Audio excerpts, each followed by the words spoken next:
Here is where things get interesting. If you are the academic type, you will want a quiet room with no distractions, no chaos, just you and your existential dread before exams. If you are more social, a social environment is your playground with new friends, late-night talks, and questionable snack-sharing decisions. And one non-negotiable rule in most places is a non-smoking environment, because your lungs did not move across the world for second-hand smoke. Let's talk about the part everyone pretends not to worry about: money. You are looking for affordable rent because ramen noodles should be a meal choice, not a lifestyle.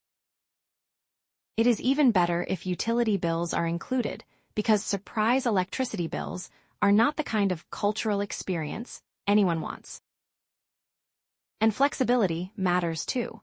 A flexible contract is your safety net in case life or your major changes mid-semester. Today's student housing is evolving. Wheelchair access ensures everyone can move freely and comfortably.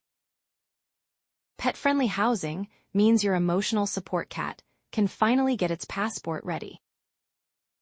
And for peace of mind, security service or a 24-hour reception is essential, because feeling safe at 2 a.m. is priceless when you are coming home from the library or the snack run. So here is the truth nobody tells you. Studying abroad is not just about choosing a university. It is about choosing a home that fits your life, your budget, your habits, and your sleep schedule.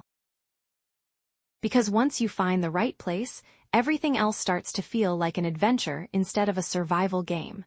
Welcome to student life abroad. Try not to burn the shared kitchen.